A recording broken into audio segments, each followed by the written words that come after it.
का प्रचार दुष्प्रचार आजकल चल रहा है, उन सब विषयों पर खुलकर चर्चा करेंगे।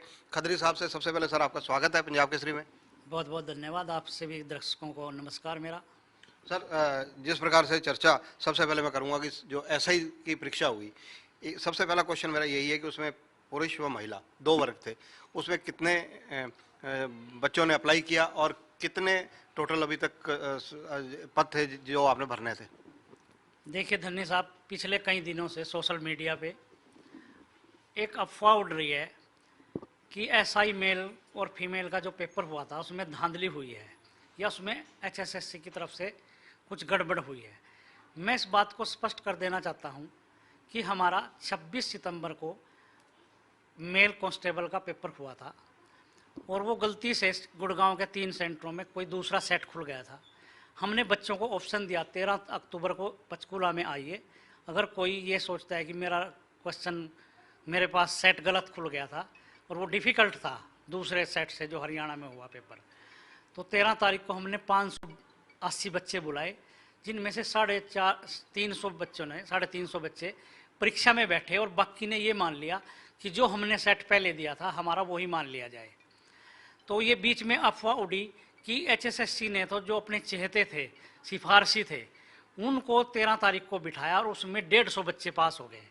मगर हमने इंटरनल अपना रिजल्ट देखा तो ये बात बिल्कुल अफवाह साबित हुई और ये सिर्फ मनगढ़ंत बातें हुई।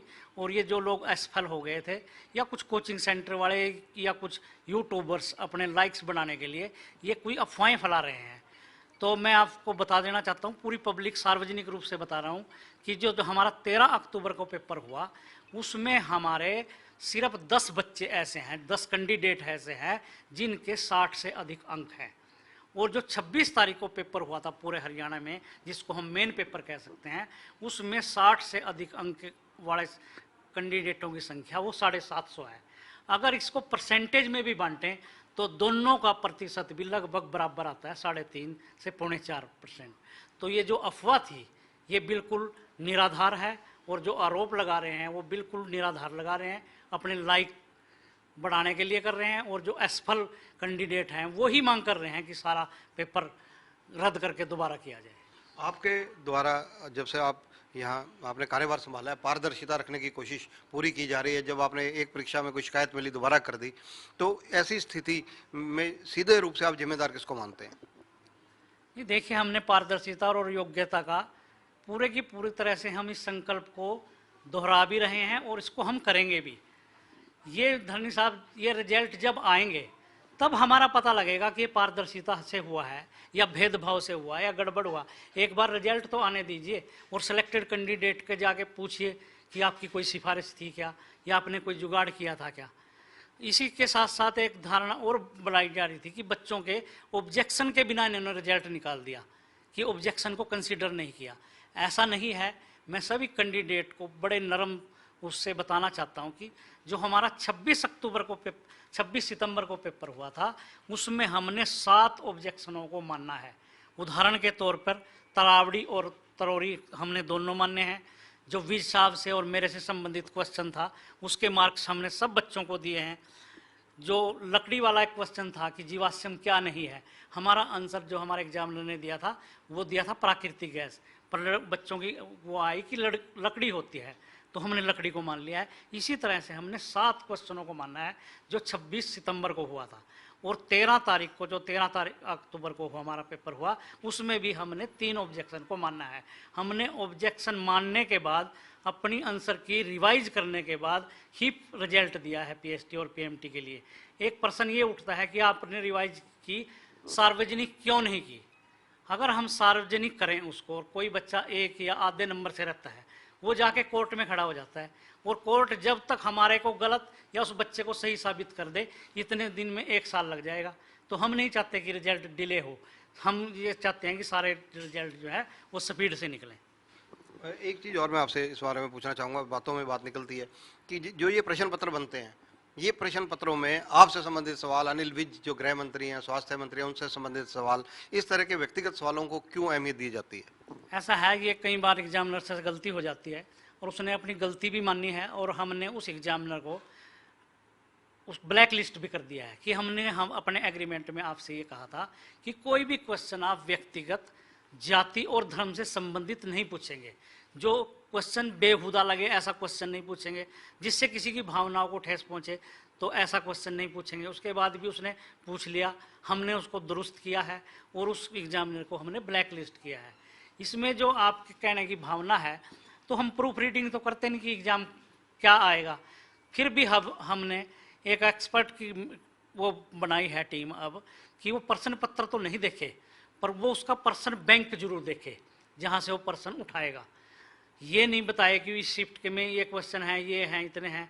अगर उसने 50,000 क्वेश्चन है तो हम उन 50,000 क्वेश्चनों को रीड करेंगे, ना कि पेपर को। अगर उन 50,000 क्वेश्चन में कोई आपत्तिजनक हमारे को लगता है तो हम उसको कहेंगे इसको हटा दो आप। खत्री जी, जिस प्रकार से ये एसआई की परीक्षाएं हैं, पुरुष व महिलाओं में कितने यहाँ वैकेंसीज थी और कितने पार्टिसिपेंट रहे? जो मेल इंस्पेक्टर थे पुलिस के, उसमें 1,58,000 लोगों ने अप्लाई किया था और वो 1,07,000 के करीब उन्होंने परीक्षा दी है।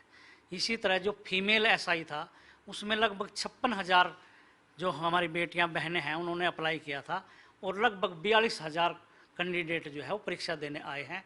ये जो मेल की पोस्ट हैं, जो पद हैं, वो 400 हैं और जो फीमेल की है, जो महिलाओं की है, वो 65 पोस्ट हैं।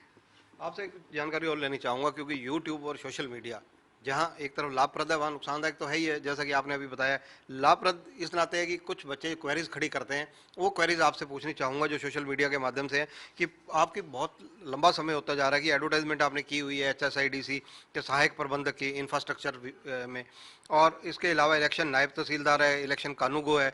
ये परीक्षाएँ आखिर कब ली जाएंगी? ये बच्चों का इंतजार कब खत्म होगा? देखिए धन्नी जी, जब से हमारा आयोग बना है, हमने लगभग 65 कैटेगरी के एग्ज़ाम लिए हैं, 65 कैटेगरी के। और हमारी कोई भी संडे और सैटरडे ऐसा नहीं है जिस दिन हम परीक्षा ना लेते हों किसी ना किसी पद के लिए। तो अब भी हमारा 14 नवंबर का एग्ज़ाम है और 14 के बाद हमारा 17, 18, 19 दिसंबर को है। तो ऐसा कोई छुट्टी नहीं है गजटेड जिसमें हम परीक्षा ना ले रहे हों। हम सिर्फ उस दिन को टालते हैं जिसमें हमारा HPSC के साथ, UPSC के साथ या SSC के साथ कोई क्लैश हो डेट्स में। जैसे अब 13 तारीख को हमने अपना कैंसिल किया क्योंकि जुडिशरी का पेपर हो रहा है उस दिन। तो हमने सारा शेड्यूल दिसंबर तक का बना दिया 31। जिन पोस्टों का आपने जिक्र किया है, ये हम जनवरी फरवरी में परीक्षाएं लेनी शुरू कर देंगे और मेरा पूरा विश्वास है कि फरवरी अंत तक जो भी विज्ञापित पद हैं उन सब की परीक्षा ले चुके होंगे। 31 मार्च 2022 तक कितनी भर्तियां आप कर देंगे आज की डेट से? जो हमने संकल्प लिया है, अगर सब कुछ ठीक ठाक रहता है, कोई केस कोर्ट में नहीं जाता या कोई बड़ी कोई वो ना आए, तो हमारा टारगेट है कि हम 25,000 पदों को भरने जा रहे हैं 31 मार्च 2022 तक। इसके अलावा अगर बात की जाए, हाल ही में CM साहब ने नॉर्मलाइजेशन एक शब्द कहा है। आम भाषा में, सरल भाषा में लोगों को समझाने के लिए, विद्यार्थियों को समझाने के लिए आप नॉर्मलाइजेशन की व्याख्या कैसे करेंगे? ऐसा है, नॉर्मलाइजेशन एक फार्मूला है और वो सॉफ्टवेयर में फिट होता है। उसमें परसेंटेज निकाली जाती है। जहाँ तक कि अफवाह उड़ती है कि उस बच्चे के नंबर कम कर दिए, उसके ज़्यादा कर दिए, नॉर्मलाइजेशन में बच्चों को किसी को फायदा तो जरूर होता होगा मगर किसी को नुकसान नहीं होता। डिफाइंड सिलेबस की बात सबसे अहम बात है ये इसका, क्योंकि हरियाणा के बहुत सारे मतलब हजारों बच्चे हैं जो इस बात के क्वेश्चन उठा रहे हैं और आप भी इसका उत्तर दे सकते हैं। क्योंकि एक अगर कहा जाए कि डिफाइंड सिलेबस अगर हरियाणा में, जैसे और पैटर्न है के आप केंद्र की कोई परीक्षा उठा लीजिए, उसके लिए एक क्राइटेरिया है कि उसी परीक्षा के अंदर जो क्वेश्चन आने हैं ऑलमोस्ट जो सिलेबस दिया गया उसी में से लिए जाते हैं। लेकिन हरियाणा में ये क्यों नहीं है? बिल्कुल, आपका जो प्रश्न है वो वाजिब है और ये कैंडिडेट्स की भी मांग है, जनता की भी मांग है। पर हमारी मजबूरी ये है, कई बार बच्चे भी कमेंट करके कहते हैं कि HSSC में क्या अनपढ़ लोग लगे हुए हैं। हम आपको और उनको ये बताना चाहते हैं कि हम जो क्राइटेरिया क्वालिफिकेशन है वो उस डिपार्टमेंट की फॉलो करते हैं जिस डिपार्टमेंट की वो भर्ती होती है। और सभी डिपार्टमेंट्स का सिलेबस जो है ना, वो आज तक हरियाणा में अलग अलग है। पुलिस के अलग रूल्स हैं, बिजली बोर्ड के अलग रूल्स हैं, एजुकेशन के अलग रूल हैं। तो इस बात को मैंने ध्यान में रखते हुए चीफ सेक्रेटरी को एक लेटर लिखा है कि आप जितने भी हरियाणा में गवर्नमेंट के डिपार्टमेंट, कॉरपोरेशन, कमीशन, अथॉरिटी हैं, उनको सबको लेटर लिखें कि आप सब अपने सर्विस रूल में चेंज करें, जो चेंज करने की जरूरत है, और लगभग 75% जो सिलेबस है वो तो कम से कम एक जैसा करें। 25% आप अपना कर लें, जैसे कोई रिवलेंट सब्जेक्ट का है, एजुकेशन वाले कहेंगे कि केमिस्ट्री का ये है, फिजिक्स का ये है, संस्कृत का ये है, बिजली बोर्ड का कहेगा एएलएम का ये है, जेई का ये है। वो जो टेक्निकल जो है सिलेबस या रिवलेंट सब्जेक्ट का है वो 25% हो, और 75% जो सिलेबस है वो सब डिपार्टमेंट्स का एक जैसा हो, और बच्चों को हम डिस्प्ले करके ये बताएं कि हमारा सिलेबस और ये पैटर्न एक है। तो मैंने चीफ सेक्रेटरी साहब को लेटर लिखा है। खत्री साहब, अब मेरे ख्याल से जहाँ तक मेरी जानकारी, आपने 8 या 9 एमए की हुई है। हरियाणा के अंदर बहुत ज़्यादा सुशिक्षित लोगों में आप का नाम शुमार है। हरियाणा के बच्चे आपसे बहुत उम्मीदें लगाकर देखते हैं, क्योंकि बहुत ज़्यादा सुशिक्षित व्यक्ति इस पद पर आपके बराबर की एजुकेशन का अभी तक इस पद पर नहीं बैठे हैं। बैठे हैं, सारे योग्य थे, मैं उनकी योग्यता पर सवाल नहीं उठा रहा, लेकिन हरियाणा का जनरल नॉलेज, हरियाणा का अगर पूछा जाए कि सामान्य ज्ञान हरियाणा का, जैसे आप हिमाचल देखिए ना जी, 50% या 40% क्राइटेरिया है। राजस्थान में देखिए 30-40% क्राइटेरिया है। पंजाब में देखिए जनरल नॉलेज के क्वेश्चन पूछे जाते हैं अपने स्टेट के, तो हमारी स्टेट में ये क्यों नहीं लागू? देखिए ऐसा है, ये सिर्फ पुलिस की जो रिक्रूटमेंट है उसमें लागू नहीं है कि हरियाणा के 25% पूछे जाएंगे। बाकी सभी परीक्षाओं में हरियाणा से संबंधित 25 क्वेश्चन या 25% क्वेश्चन पूछे जाते हैं धरनी जी। देखिए बच्चों की एक समस्या का, क्योंकि ये क्वेश्चन हमें यूट्यूब और फेसबुक जो पंजाब केसरी देखते हैं वो लगातार क्वेश्चन उठाते हैं, इसलिए बात होती है। तो अगला क्वेश्चन मेरा ये रहेगा कि कॉमन एंट्रेंस टेस्ट आपका एमओयू साइन हुआ या नहीं हुआ? इसी हफ्ते में हमारा जो है एनटीए के साथ एमओयू हो जाएगा और हम उनको वर्क ऑर्डर भी दे देंगे।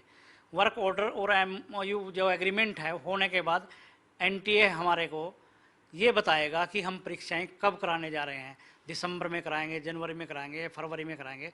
ये एग्रीमेंट जिसकी आप बात कर रहे हैं ये इसी हफ्ते में हो जाएगा। धन्यवाद। तो ये है भोपाल सिंह खत्री, चेयरमैन